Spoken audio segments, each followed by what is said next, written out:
सोने का मृग, सुंदर सा सोने का मृग बन के गया जहां सीता जी बैठी हुई थी। उन्हीं के सामने से 2-3 बार बार निकल रहा है।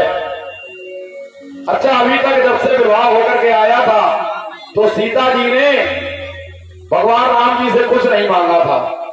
पहली बार आज मांगा है, और वो भी क्या मांगा? सोना। और ये सोने में क्या है? कलयुग का वास। लोग सोने को बहुत चाहते हैं। कलयुग में है सोने का वास,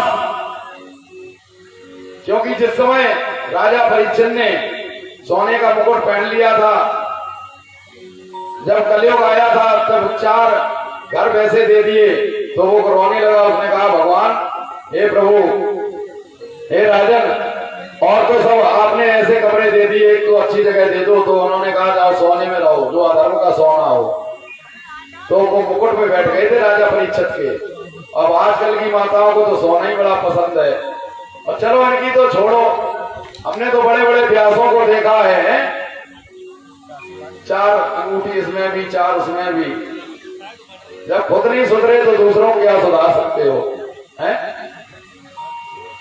भगवान 3 चीजें कभी नहीं, 3 चीजें नहीं पसंद करते हैं, दिखावट, बनावट और सजावट। भगवान ये नहीं देखते हैं, भगवान तो भाव देखते हैं। आज सीता जी ने पहली बार भगवान राम से मांगा है, अभी तक कुछ मांगा नहीं है। कहा कि हे नाथ, हे स्वामी, ये सोने का मृग है, मुझे ये सोने का मृग चाहिए, इसकी चर्म चाहिए। भगवान राम ने सोचा, विवाह होने के बाद पहली बार ये कुछ मांगा है हमसे, अब हम कैसे मना करें, कैसे इनको समझाएं? लक्ष्मण जी से कहा कि मैं जा रहा हूं इस व्रत के पीछे, लेकिन तुम ये कुटिया छोड़ करके कहीं जाना नहीं, चाहे कुछ भी हो जाए। अपने बड़े भैया की आज्ञा मानते थे लक्ष्मण। लक्ष्मण जी ने कहा, ठीक है भैया, आप जाइए, शीघ्रता आना। इधर वो मायावी मृग दौड़ने लगा, भगवान राम पीछे पीछे, मृग आगे आगे। भगवान राम ने बाण मारा, मार जाकर के उसके हृदय में लगा, अपने असली रूप में आ गया मारी। और मरते समय जोर जोर से उसने घोष किया, हा राम, हा लक्ष्मण,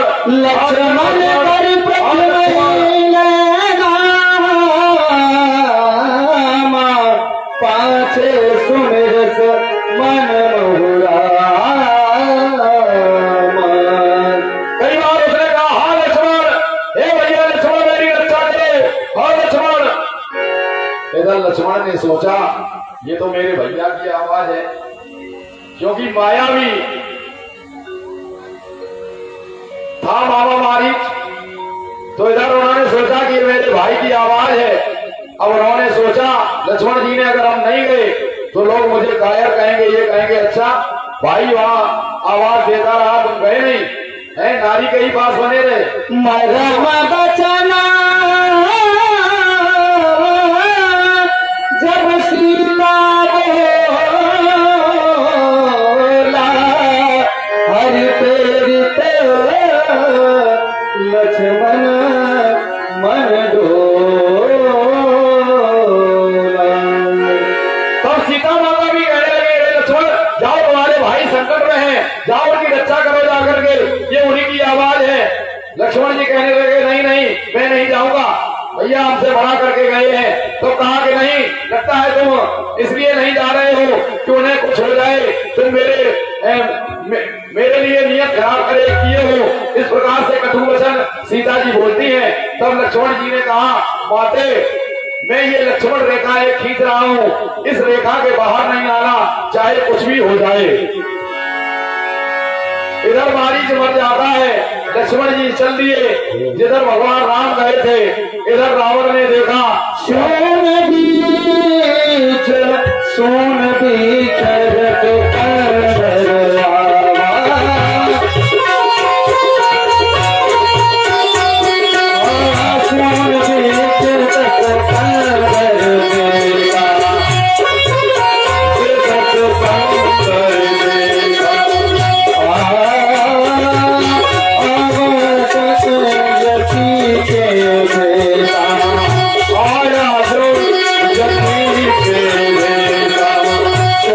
शीश बार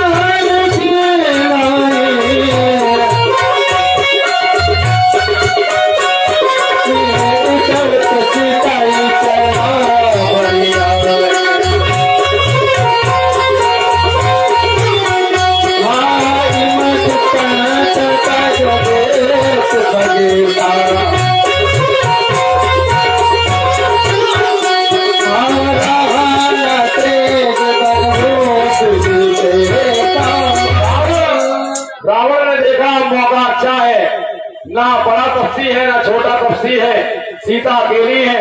तो रावण पुष्पक भगवान से आता है। पुष्पक भगवान अपना पृथ्वी पर खड़ा करके और साधु का रूप धारण करके, महायोगी का रूप धारण करके जैसे ही कुटिया में अंदर प्रवेश करने लगता है, अपना सीधा चरण जैसे ही उस रेखा के आगे बढ़ाता है, वैसे ही अग्नि प्रकट हो जाती है। उसने देखा कि अरे अंदर ऐसे हम नहीं जा पाएंगे, अब कैसे हम सीता का हरण कर पाएंगे। तो उसने आवाज दी, भिक्षाम देहि भिक्षाम देहि। सीता जी आती हैं, फल इत्यादि लेकर के आती हैं, कहती हैं लीजिए माधवन भिक्षा लीजिए। उन्होंने कहा नहीं, मैं ऐसे भिक्षा नहीं लेता हूँ, तुम्हें बाहर आना पड़ेगा तभी मैं भिक्षा लेता हूँ। उन्होंने कहा नहीं, हमारे देवर मना करके गए हैं, मैं भिक्षा यहीं से आप भिक्षा ले लीजिए और चले जाइए।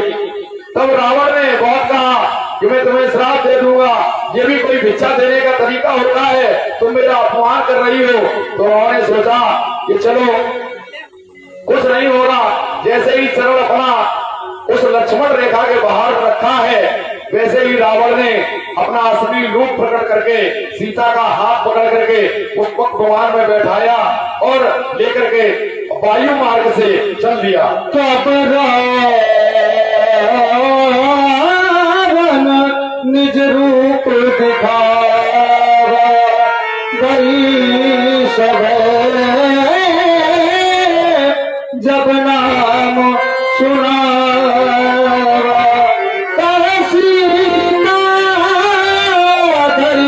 धीरज बारा आई गयो प्रभु रहतन छाड़ा। भगवान ने बिठा करके सीता जी को लेकर के चल दिया रावण। सीता जी कह रही है मेरी रक्षा करो, कोई मुझे बचाओ, इस दुष्ट से, इस पापी से मेरी रक्षा करो, मेरी रक्षा करो। जटायु ने देखा, हाँ जगबीर एक रघुराया, एक रघुराया कहीं अपराध सारे उठाया।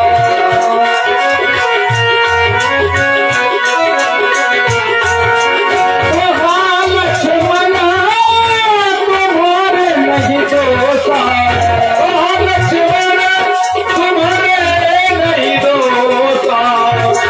फल पायो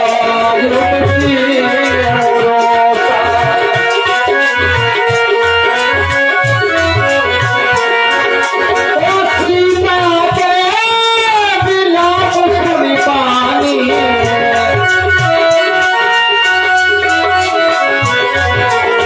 गए चराचर जीव दुखारी, भय चराचर जीव दुखारी।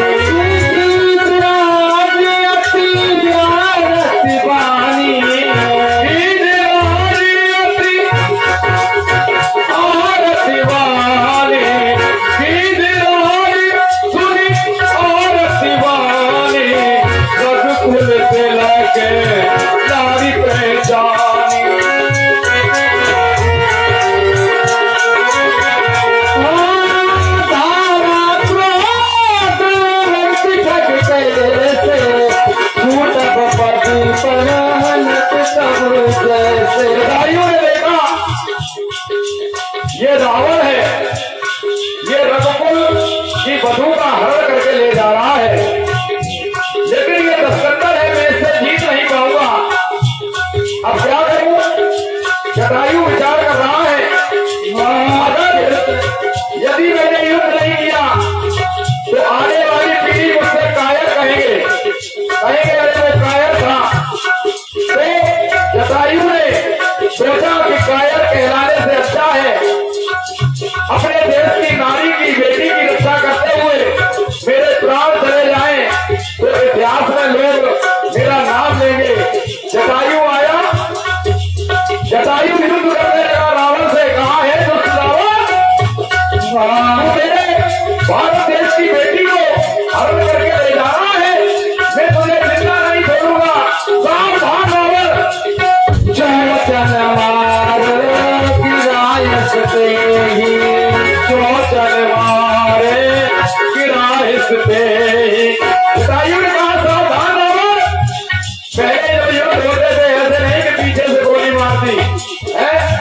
पीछे से डंडा मार दिया। पहले सावधान करके छोटे से मर्यादा में युद्ध भी होते थे। अगर मर्यादा पुरुषोत्तम भगवान राम है तो रावण भी भोलेनाथ का भक्त है। हाँ, चोट पे चोट मारने लगा, रावण घबराने लगा। रावण ने कहा ऐसा ना हो कहीं मैं इस जटायु से इस गिरज रास्ते में हार जाऊं। तभी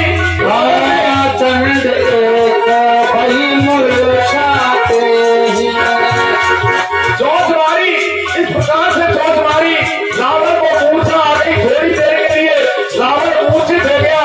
तभी रावण ने अपनी चंद्रहास नाम की तलवार निकाली और जैसे ही जटायु चोट मारने के लिए आया तो उसने उसी तलवार से जटायु के पंखों पर प्रहार कर दिया।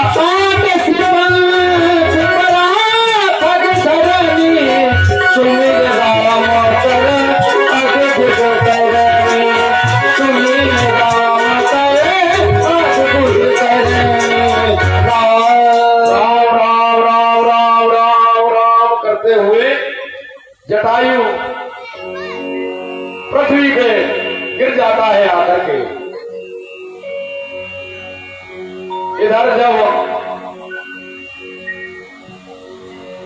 रावण लंका में लेकर के अशोक वाटिका में सीता जी को लेकर के जाता है, वायु मार्ग से जाते समय पुष्पक भगवान से सीता जी ने जो अपने आभूषण थे वो आभूषण कुछ बानरों को देख करके वो आभूषण फेंक दिए। गिरी पर बैठे कातिन निहारी कही हरिनाम दीन पटया दारी एहि विधि सीते सोले गयहु बन अशोक सीता सुग्रीव जी अपने वानर सेना के साथ गिरी जो किष्किंधा नाम का पर्वत था उस पर रहा करते थे, पंपापुरी नगर के अंतर्गत।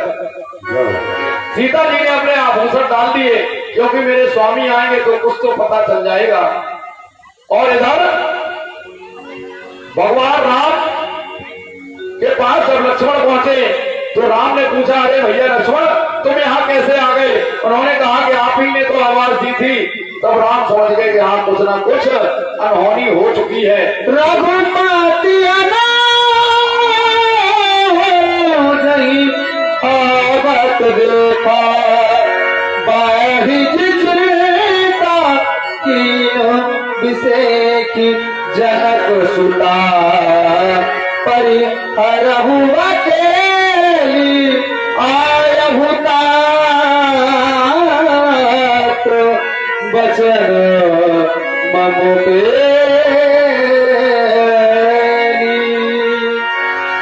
भक्तों इधर होता क्या है, भगवान राम ने देखा कुटिया में सीता जी नहीं थी।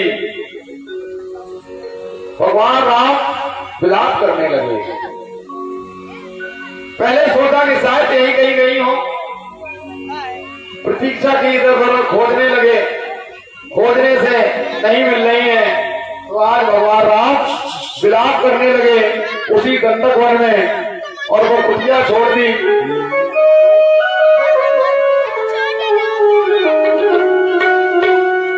भगवान राम विलाप कर रहे हैं, सीता जी को ढूंढ रहे हैं। हाँ सीते, हाँ सीते, हाँ सीते। भगवान लीला कर रहे हैं क्योंकि लीला पुरुषोत्तम है।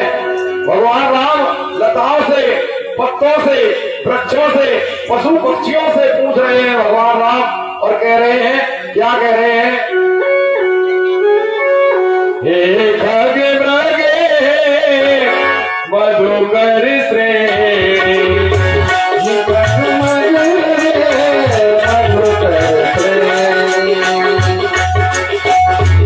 हे भैया पुष्प, हे पेड़, हे लता, हे खग, हे मृग, हे खग मृग, हे मधुकर श्रेणी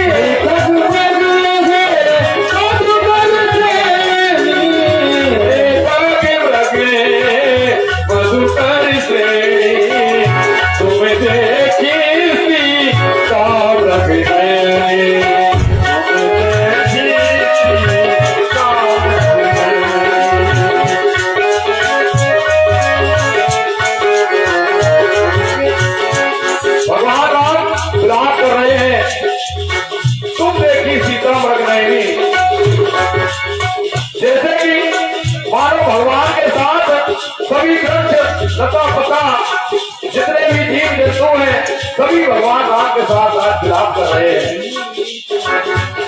कोई तो बता दे ये मुझको मेरी सिया किस और गई। कोई तो बता दे ये मुझको मेरी दोषिया किस और गई। लक्ष्मण तो बताओ सीता कहाँ राघव की प्यारी है। आइए हमारे बड़े भाई आदरणीय सम्माननीय श्री संतोष यादव जी एवं दयालु महाराज जी की ओर से 101 रुपए भगवान राम के श्री चरणों में भेंट आए हैं। भगवान राम के 101 रुपए के 1 करोड़ रुपए बना दे, यही भगवान से मेरी प्रार्थना है और हमेशा अपना आशीर्वाद मेरे ऊपर बनाए रखें, यही थोड़ा देव बाबा से प्रार्थना है। कोई तो बता दे ये मुझको मेरी सिया किस और गई। ये तो बता दे ये मुझको मेरी तो सिया किस और गई। राधे तक मधुरे मधुकर से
कल जनक सुताल जी ओ कल जनक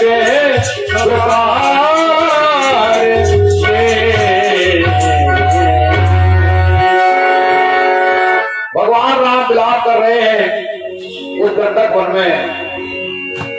चलते चलते चलते चलते आज भगवान राम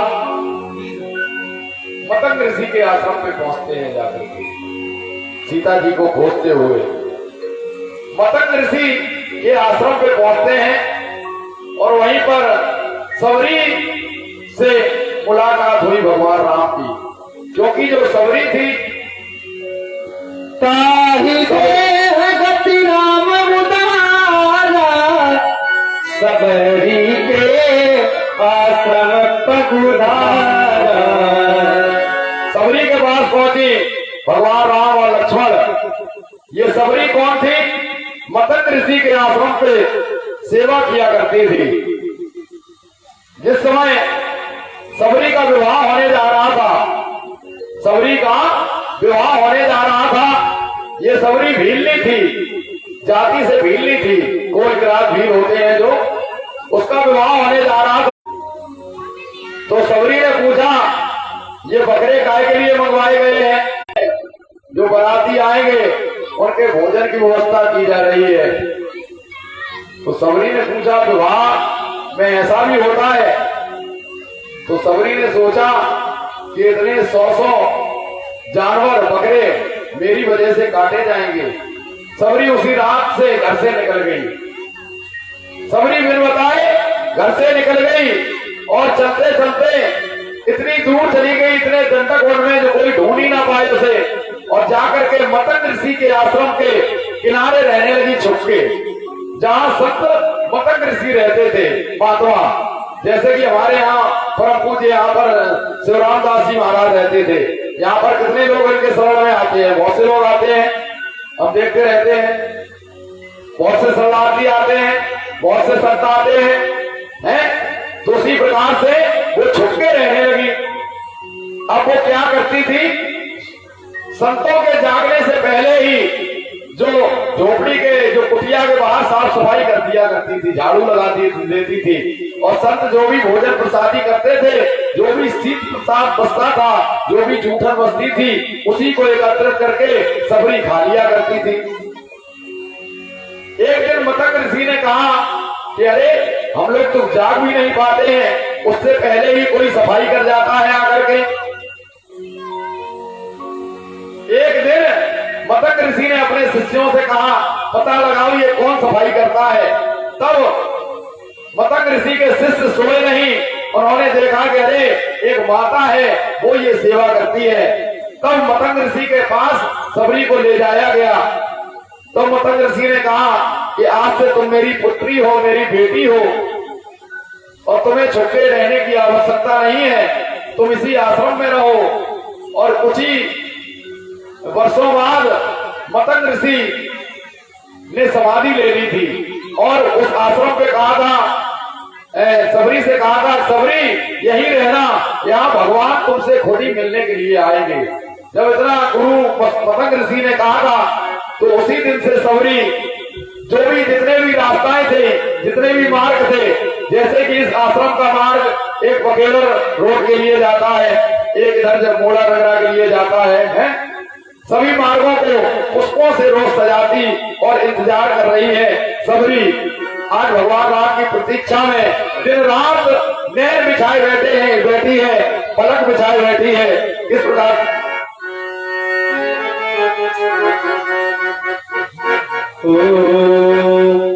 रामा रामा रटते रटते आइए हम लोग भी, उमरिया।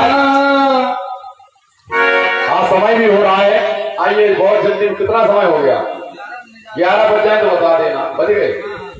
अच्छा, आइए सबरी के साथ, सभी लोग ताली की सेवा करते हुए माता सबरी के साथ आप लोग भी ये भाव बनाए कि एक बार भगवान राम मेरी कुटिया में भी आ जाए, मुझे भी दर्शन दे जाए। सबरी की तरह से भाव बढ़ाते हुए आइए सभी लोग गाते हुए चलेंगे। रामा रामा रटते रटते बीती रे उमरिया। रामा रामा रटते रटते बीती रे उमरिया। रामा रामा रटते रटते बीती रे उमरिया। रघुकुल नंदन कवियोग, रघुकुल नंदन कवियोग, सबरी की जागरिया। रामा रामा रटते रटते आइए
दर्शन देते हैं जाकर के। सबरी के नेत्र धन हो जाते हैं। सबरी रो रही है और नित्य बेर तोड़ करके लाती थी। बेर को चीख चीख करके जो मीठे बेर होते थे वो टोकरी में रख लेती थी और जो खट्टे बेर होते थे उसको फेंक देती थी। आज उन्हीं बेरों को माता सबरी ने सामने रख दिया कि लो राम ये बेर खाओ। भगवान राम वो बेर खाने लगे। लक्ष्मण जी को भी बेर दिए, लेकिन लक्ष्मण जी ने वो बेर नहीं खाए। लक्ष्मण जी ने वो बेर फेंक दिए जाकर के। बताया गया है वही संजीवनी बूटी बने जाकर के। और इधर लक्ष्मण देख रहे हैं, अरे भगवान, अरे राम, मेरे भैया को देखो झूठे बेर खा रहे हैं। लेकिन इधर भक्ति भगवान को 3 ही बार केवल तृप्ति हुई है खाने में। एक तो जब सबरी ने अपने बेर खवाए तब, और एक जब विद्वानी ने, माता विद्वानी ने जब केले के छिलके खिलाए तब तृप्ति हुई। और जब तंदुर खाए, सुदामा जी के तंदुर खाए तब तृप्ति हुई। और भगवान को तभी तृप्ति हुई और इसके अलावा कोई तृप्ति नहीं हुई। इधर सबरी के बेर झूठे खा करके आगे बढ़े। सबरी ने कहा पंपापुरी की तरफ जाइए। मैंने भी सुना था कि कोई रोता हुआ जा रहा था। आज पंपापुरी में पहुंचे हैं। किष्किंधा पर्वत पर जाकर के सुग्रीव जी से मित्रता करते हैं जाकर के। सुग्रीव ने देखा कि ऐसा तो नहीं कि हमारे भाई बाली ने छल करके ये राजकुमारों को भेजा हो मुझे मारने के लिए, क्योंकि वो तो बाली तो किष्किंधा पे आ नहीं सकता, उसे श्राप था, तो शायद भेजा हो अपने गुप्तचरों को कि जाओ सुग्रीव को मारो। तब हनुमान जी को भेजा पता लगाने के लिए कि जाओ ये कौन है। तब हनुमान जी एक संत का रूप धारण करके आए। तब हनुमान जी ने पहचान लिया तो अपने असली रूप में आए। भगवान राम लक्ष्मण को ले जाकर के सुग्रीव से मिलवाया जाकर के, और सुग्रीव ने भगवान राम को मित्र बनाया। दोनों लोग मित्रता का भाव। उन्होंने कहा मैं भी नारी के लिए विकल हूँ, मैं भी नारी के लिए इस पर्वत पे रहता हूँ और आपकी भी नारी का हरण हो गया है, तो हम लोग दोस्त मित्र हुए। और सुग्रीव के ही साथ वानर सेना रहा करती थी। उसमें एक वृक्षराज जिनका जापत नाम था और हनुमान जी भी थे, अंगद जैसे बलवान उसी सेना में रहा करते थे। उन्होंने कहा मित्र हे प्रभु राम, आप चिंता न करो, ये चातुर्मास बीत जाने दो। 4 महीने ये जो बरसात के हैं ये निकल जाने के बाद मैं 10 दिशाओं में अपनी वानर सेना को भेजूंगा और तुम्हारी भार्या, तुम्हारी पत्नी का की जो खोज है मैं पता करवाऊंगा। आइए यहीं पर रोक रहे हैं ऋषि मुख पर्वत पर। अब 4 महीने के बाद ये जाएंगे खोज करने के लिए। अब कल की कथा और शेष रह गई है। मेरा निवेदन है आप लोगों से, जिस प्रकार से चल करके अभी तक आप लोग आए, कल भगवान के राज तिलक में आप लोग जरूर सम्मिलित हो। कल भगवान का राज तिलक होगा, क्योंकि आपने राम वन की भी कथा सुनी है, तो आप लोग कल राजा अभिषेक में जरूर अधिक से अधिक संख्या में आए। और परसों पर भंडारा है भंडारे में भी आप लोग आए, और जो भी जैसा सहयोग करना चाहे अपना सहयोग भी करें। आइए आज की कथा यही विश्राम कर रहे हैं। 2 बार भगवान का नाम।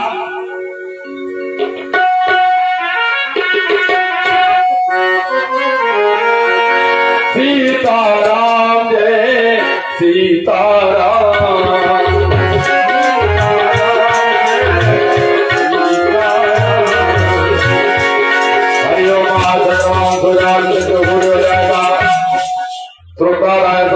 सभी लोग खड़े हो जाए अपने अपने स्थान पे।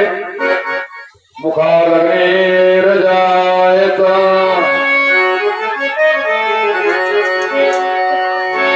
आइए आरती कर ले, सही वक्त खड़े हो जाए। भरत श्री रामायण भारत श्री रामायण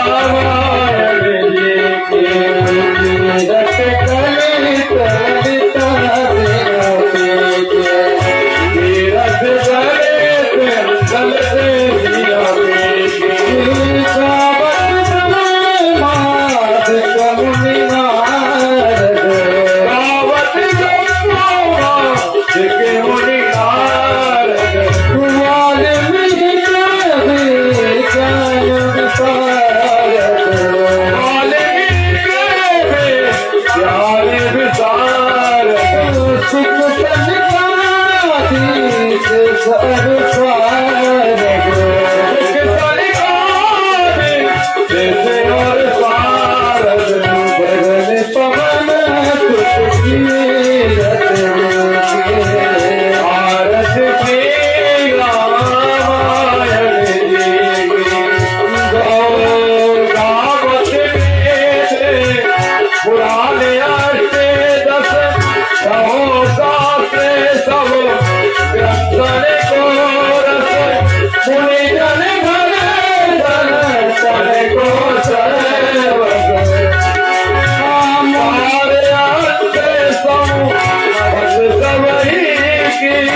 शीतले तुम जगत माता, शीतले तुम जगत पिता, शीतले तुम जगत दात्री, शीतलाय नमो नमः। आरती सभी लोग ले लें और पुष्प ले लें, पुष्पांजलि कर लें। हरि ओम माय गंधाय विद्महे वक्रतुंडाय धीमहि तन्नो दन्ति प्रचोदयात्। नारायण सुगंध पुष्पाणि यथा कालो भवानि च पुष्पांजलि में आदत्र ग्राण परमेश्वरा सुमन सुगंधित सुमन ले सुमन सुगंधि अपार पुष्पांजलि अर्पण करो। श्री राम करो स्वीकार, श्री कृष्ण करो स्वीकार। ओम मंत्र पुष्पांजलि समर्पयामि। और ये हमारे परम पूज्य प्रातः स्मरणीय प्रातः वंदनीय पूज्य श्री श्री श्री 108 श्री संत श्री छोटूदास महाराज जी के द्वारा ये आशीर्वाद हमें प्राप्त हुआ है। और जब तक मेरा जीवन है तब तक हम पूज्य महाराज श्री जी से आशीर्वाद की कामना करते हैं। बोलो संत समाज की जय, बोलो मोरा देव बाबा की जय। धर्म की हो, अधर्म का प्रभाव कम हो, प्राणियों में सद्भावना हो, विश्व का कल्याण हो। जय जय श्री राधे श्याम। हर हर महादेव शंभो नमः पार्वती पतये हर हर महादेव शंभो। जय महादेव। और ये हमारे परम आदरणीय परम सम्मानीय परम पूज्य श्री महावीर यादव जी नगला हंसे वाले, नगला महिपत वाले, ये हमें आशीर्वाद दे रहे हैं। और हम सदा ही अपने पूज्य दादाजी से आशीर्वाद की कामना करते हैं। सर्वे भवन्तु सुखिनः, सर्वे सन्तु निरामया, सर्वे भद्राणि पश्यन्ते, मां कश्चित् दुःख भाग् भवेत्। सभी लोग